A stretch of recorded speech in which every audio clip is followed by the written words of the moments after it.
national championship.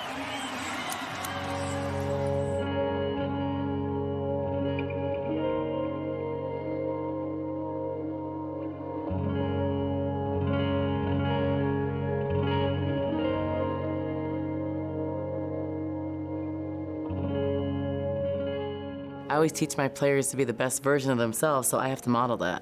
And you're not trying to sell something, you're just being authentic and true to yourself. So I think on the outside, everything always looks perfect. And it never is. You never know what someone's going through. And I think for women, I think it's hard sometimes because we wear so many hats. But we're women's basketball, and the years of women coaching is the years they're childbearing. We can kick ass at both. It's one of the hardest jobs you'll ever have, and to me, that's doing more than what a typical dad does. I do see the double standards, but you know, I'm a mom, I'm proud of it. I'm glad to talk about it.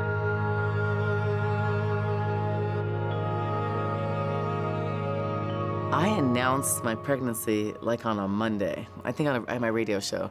I had just announced it because I just passed the first trimester. So I announced it on a Monday, and then I have like the miscarriage on like a Thursday. So I was carrying a baby for 7 days that had passed away. So that was kind of like, oh man, you know, that was a hard moment. Going for surgery on a Thursday, Friday night I have to coach. And so I remember sitting at the game a couple minutes, I'm like, you know, wanting to break down, like, why am I here? Like, I'm just had a miscarriage, like, I shouldn't be here. But then, like, my team played their hearts out. They were just like, they knew something was wrong. They didn't know at the time what I went through, but I think they knew something. And so they just played hard. We weren't gonna lose, we were bad that year. We weren't gonna lose that game. And then on the Saturday was my birthday, and I had 150 people at my house for an alumni event. So like, I didn't really have time to even grieve, and then like, I just smiled, whatever, and then Sunday coached again, and just kind of didn't ever really take time off.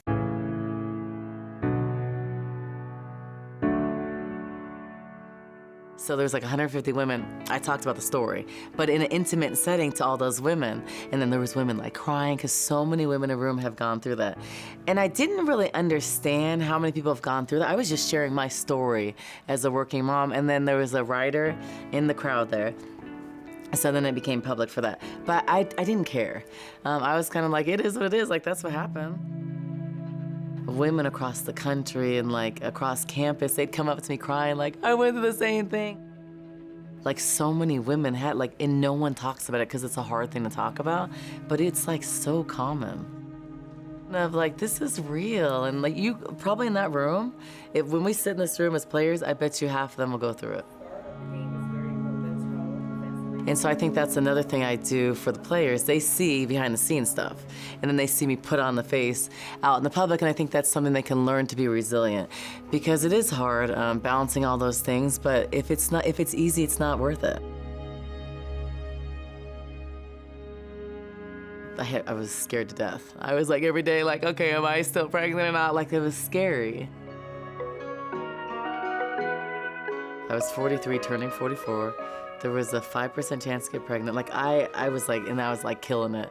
I was getting in shape. I was like, I'm getting my body back. I'm gonna start looking good. I lost 25 pounds. Like I threw away all my chubby girl clothes, and then was like sweating in the game. I was like, why am I sweating? And then found out I was pregnant. Took like 4 tests. So I was like, oh gosh, like I am deathly ill. Like this probably is not gonna happen. So. Could not tell anybody, it was like sick, but the girls knew something. I was eating like sauerkraut, and then like honestly COVID hit and I was able to hide. So it was the best thing for me because I was just starting the show, because at this time I was like 3 months, and I honestly didn't tell people till like 5.5 months. I told people on my friend's radio show, I don't think I would have sustained the pregnancy because I would have been traveling all over the world. And I would have been every day on a plane, not resting. I don't think at 44, with it was only a 29% chance I would carry to term. And so she was like my miracle baby. So I got it. So like when I'm looking in the mirror and I'm like I look at the Final Four games, I'm like, Adia, you need to get in shape. Like you need to be a role model. And I look at my baby, I'm like, I would have gained 500 more pounds. Like I don't give a damn. Like it'll get there, and I'm okay. I'm 44 with a newborn. Like I'm doing my best. So after my daughter was born, like the day that she was born, in the hospital I got preeclampsia. So it's very common older, and it's very common African American women. But I remember I was in the hospital, and I just thought, like, because I'm 44, just had a C-section, I just thought, I'm struggling right now, I have a headache, everything's blurry just because I'm older. And then they did some testing. I had like such high blood pressure, I could have like had a stroke. And so they didn't let me out of the hospital. So in the hospital, monitoring it, they let me go a couple days later, but then I had to stay kind of on bed rest. Obviously, I did not. Had to measure my blood pressure like every, 3 hours, extremely high. So that's why when I started getting on the Zooms all the time, it was like stressful stuff. They were like, you can't do that. And so I did some, but I didn't do them every day. So I kind of had to take a step back. I obviously wasn't going to talk about it. So I took like 3.5 weeks. After a month, I went back, started to miss like a week or two of practice. But I just sat more at practice, so they didn't know. And it went away after like 4 or 5 months. But it was a long time, and it was hard. Like I still check it sometimes, but no one ever really knew except for my husband. So I'm trying to do a better job of balancing that and take care of myself, but the reality is right now I'm not capable of doing that. The self-care for yourself as a mom always comes last. And that's just real, and I think that women aren't real when it comes to this stuff. It is what it is, and it's a short period, it'll pass.